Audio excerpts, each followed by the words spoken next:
Hey guys, so I'm here with my friend Andres Brunowski visiting from Atos. We're doing a Europeans camp here, so we've had a good opportunity to exchange information back and forth.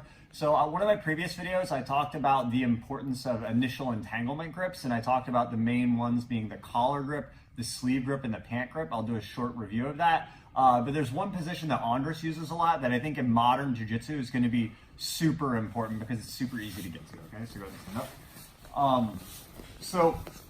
The initial video I talked about is like, often I'll ask people what guard do they like to play, and they'll say things like close guard or X guard, and those are great guards for sure, but they're not super easy to get to, right? What's really important is having initial entanglements that are easy to get to build your game on.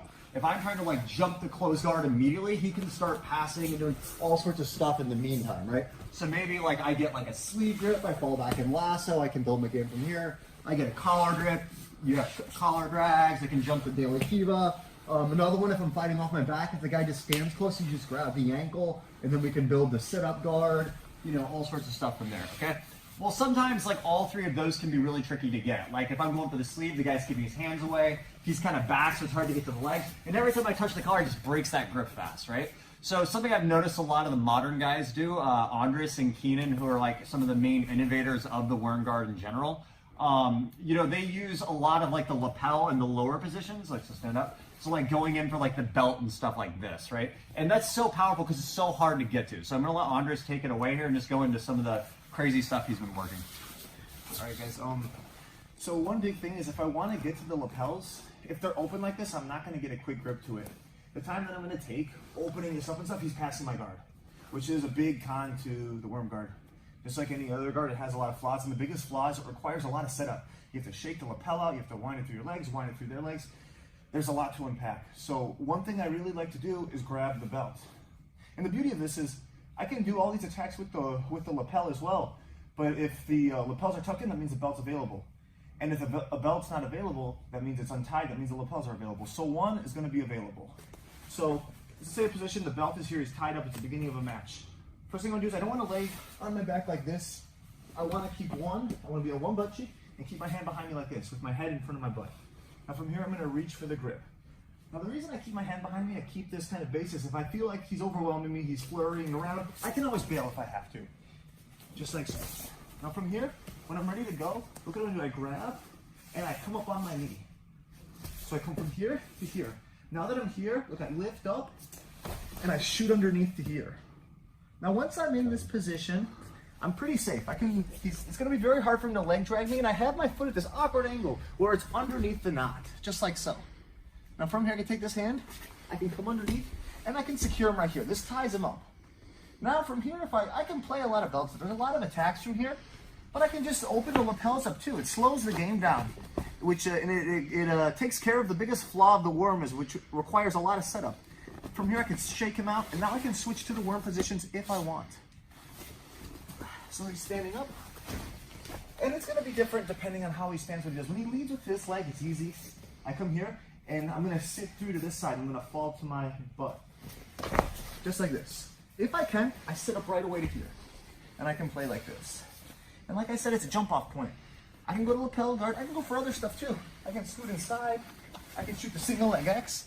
It's just a good way to slow the guy down. Yeah, for sure. Like I can tell from just rolling with Andres, the speed in which you get entangled is immediate, and that's such a big factor when guys are playing guard. They'll often complain about the fact that they feel like they can never get their game going, and they're always on defense. And it's often this like subtle in-between battle of establishing that initial entanglement. And what I noticed is like Andres, of course, has like all the powerful worm guard positions and stuff, which if you want to see, he's got a lot of that stuff on his YouTube channel. What is it called? Andres Brunowski? Yep, just Andres Brunowski.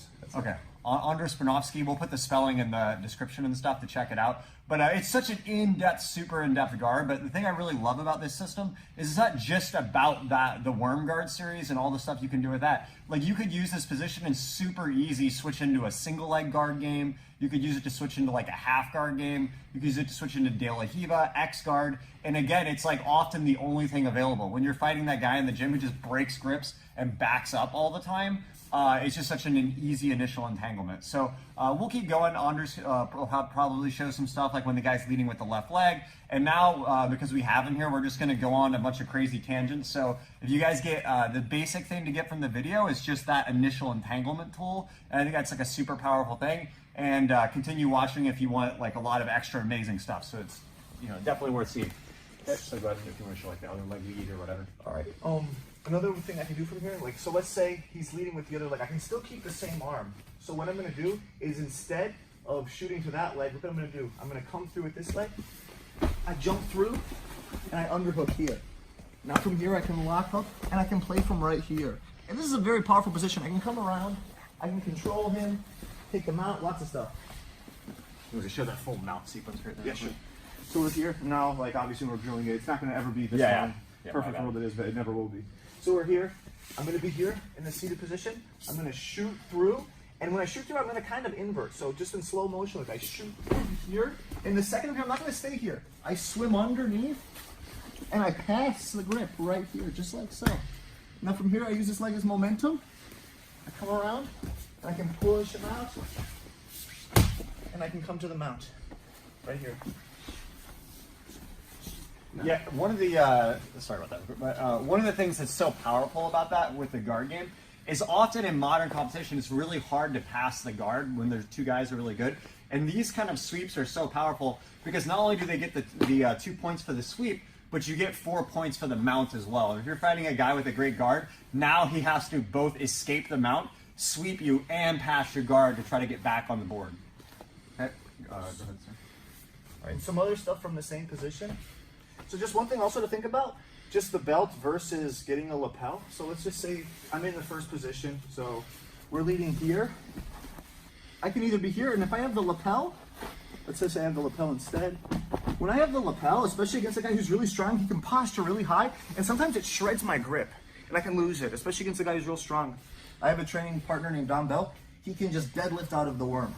So one really nice thing about the belt is it's connected strictly to their waist. The lapels run down their whole body, so when they deadlift, it will break your grip. But if he tries to deadlift from the belt position, so we're here, and he tries to deadlift from here, it does very little. It's not going to save him. If anything, it's going to expose my ability to come over the top of his knee and sweep him. So it's very safe for that too.